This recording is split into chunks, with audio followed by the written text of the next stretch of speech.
Beth Farrell joined the North Carolina Department of Agricultural and Consumer Services in 2010 and serves as the Agricultural Program Development Coordinator. In this role, she contributes to a broad range of activities to strengthen and enhance agriculture in the state that directly impacts farmers and agribusiness.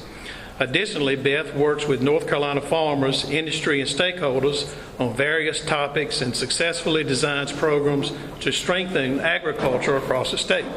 A native of Piney Creek, North Carolina, Beth developed a passion and appreciation for agriculture on her grandparents' dairy and Burley tobacco farms.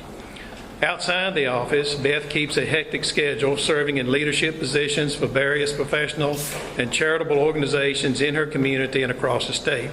There are far too many to list. In 2022, Beth was elected as a Wake County Soil and Water Conservation District Supervisor. Good luck with that. And Beth and her husband Kevin reside in Cary and enjoy cheering for NC State Wolfpack. They also operate Packhouse Farm, a pick-your-own blueberry and heirloom blackberry farm near Lake Jordan. Beth, I read that like you wrote it, so I hope it was suited you.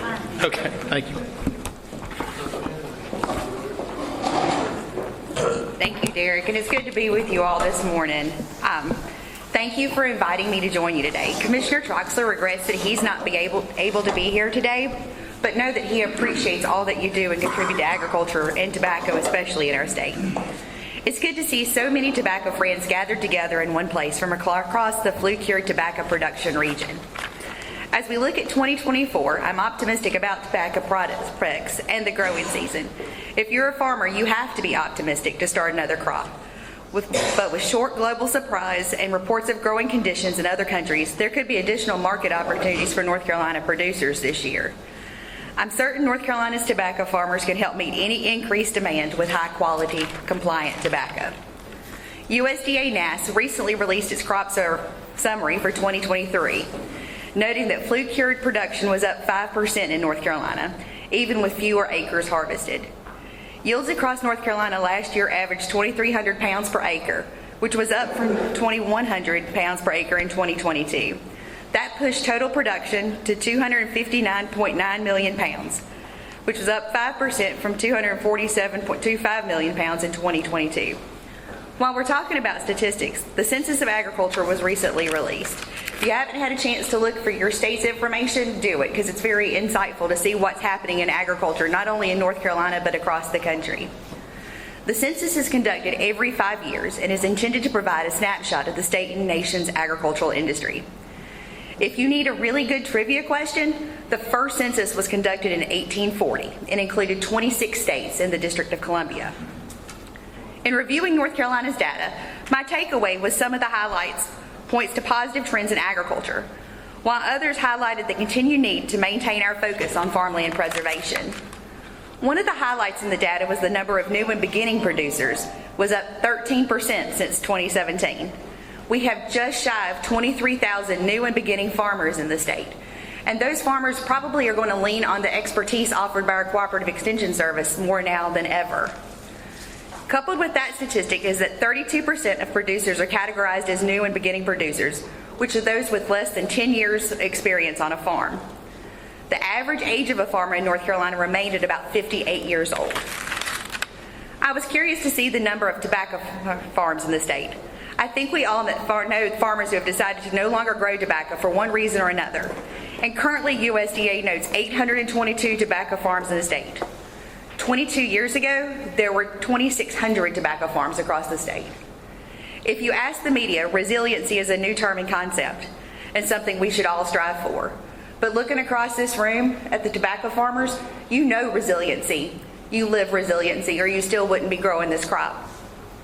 Real resiliency is farm families who continue on year after year in good times and challenging times and keep us fed and clothed.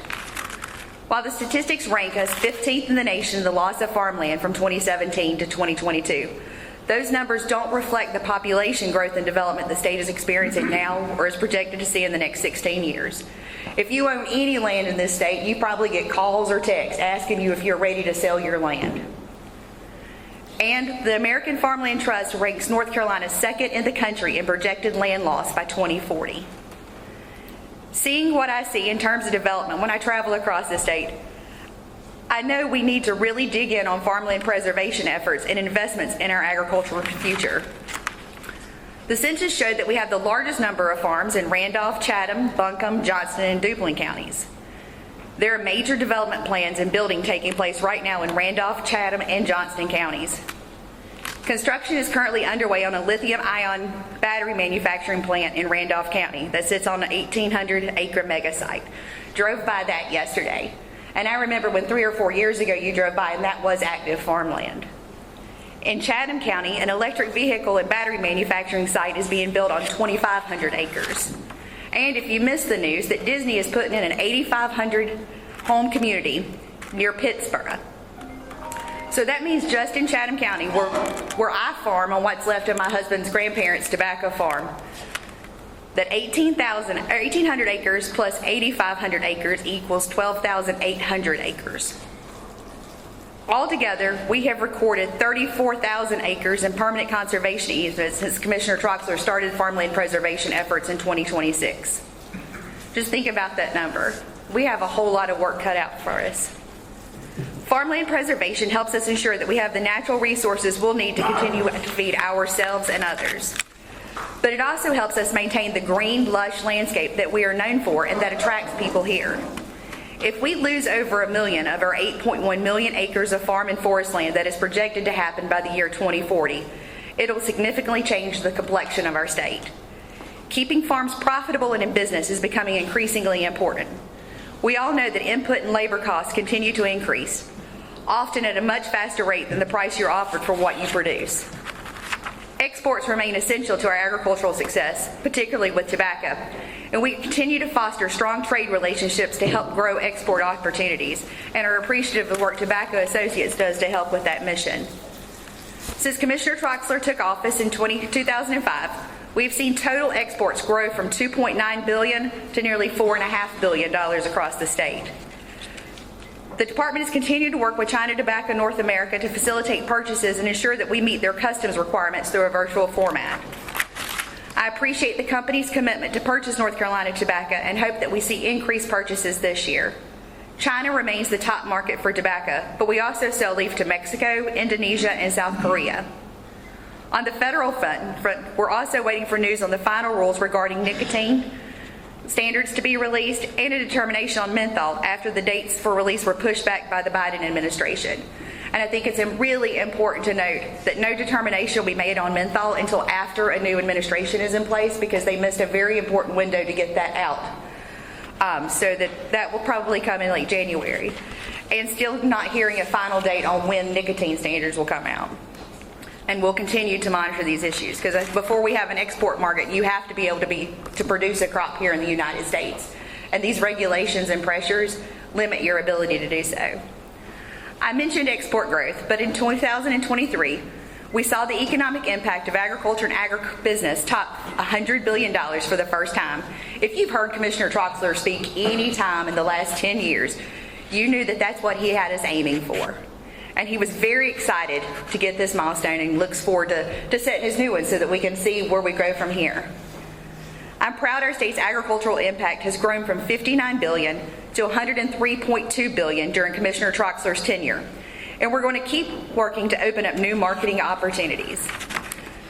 We've come a long way and we have a lot to be proud of in North Carolina. Thank you for everything you do every day to move our industry forward.